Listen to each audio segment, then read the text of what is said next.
Bismillahir Rahmanir Rahim. Alhamdulillahi Rabbil Alameen. Wa sallallahu ala Sayyidina Muhammadin wa alihi at-tayyibin at-tahirin.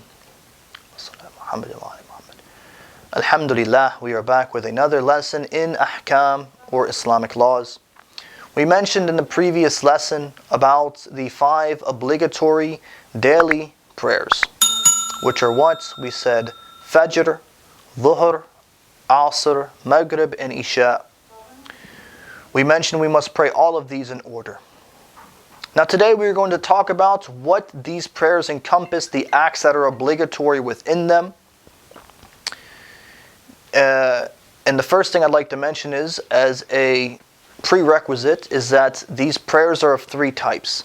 Either of 2 units, 3 units, or 4 units, or in Arabic we say raka'at.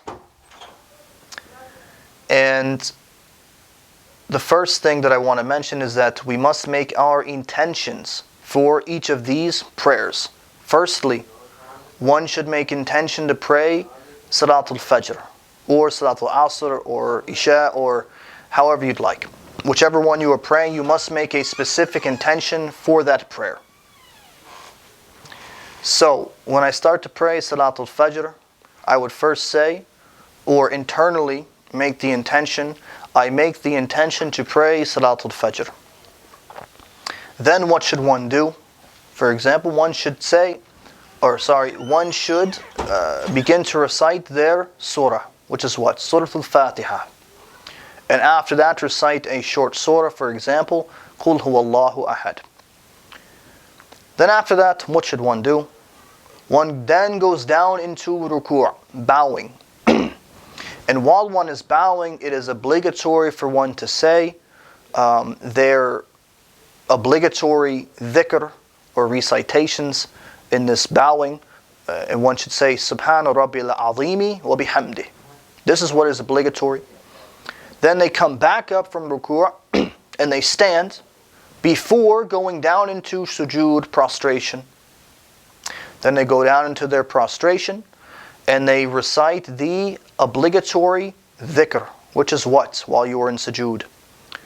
It is obligatory to say in sujood, Subhana Rabbiyal A'la wa bihamdi. Then they come back up from their sujood and they are sitting briefly and going back into the next prostration. Right? There are 2 prostrations in each rak'ah. Then they recite the dhikr again, they come back up, and then they go back into standing to the next rak'at. Then what should they do? In this rak'at, they go back into what? They start reciting again. They recite Al-Hamd, Surah Al-Hamd, and a short surah after that. And what we normally do in our salah is, after you had finished the recitations in the second rak'at of standing, you are standing, you finish your surahs, then one should recite a qunut. Qunut is what? Because perhaps this requires a bit of explaining, because other schools of thought do not practice the qunut very often in their salat as we do. But we say that it is highly recommended in every salat to recite it.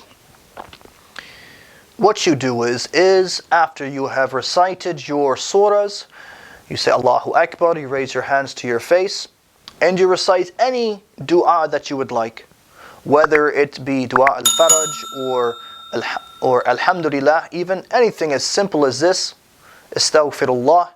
Anything that is considered a dua is permissible in this. There are some that are very recommended. You can find these in the books of Islamic law, the books of hadith, in dua, and things like that. You can find them there. But what is obligatory is to recite any sort of supplication. After one has gone back down to ruku', again, we mentioned they recite their dhikr.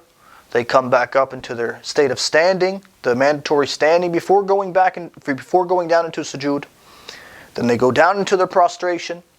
They say the dhikr as we mentioned. They come back up and they repeat this process. Now this time, do they stand back up again? No. What do? They should sit for their tashahhud. They should recite their tashahhud, which you can find in the books of Islamic law, and it starts as Alhamdulillah, Ashhadu an la ilaha illallah, wahdahu la sharika lah, and so on and so forth, as I'm sure most of you know. Now, if this is a 2 rak'ah prayer, you recite the tashahhud and then the taslim. Assalamu alayka ayyuhan nabiyyu wa rahmatullahi wa barakatuh, until the end. You recite this and then you finish your prayer. However, if this is a 3 or a 4 rak'at prayer, what should you do? You should only recite your tashahhud. Only recite this. Because if you recite the taslim in this is not okay. This is not correct in your salah. What you should do is recite just the tashahhud and go back up into standing. And in these last 2 or last one, if you're talking about Salatul Maghrib, what should you recite? Should I recite a surah again? It is permissible, but only Al-Fatiha you should recite in the 3rd and 4th rak'at, quietly. Also, it is permissible to recite Tasbihat al-Arba'ah, which is what? Subhanallah, walhamdulillah, wa la ilaha illallah, wallahu akbar. Recite this 3 times. Now, for details on this recitation, this dhikr, some of our scholars have said as a precaution you should recite it once. And some scholars have said as a precaution you should recite it 3 times. So this goes back to our talk about taqleed, about ihtiyat and things like that.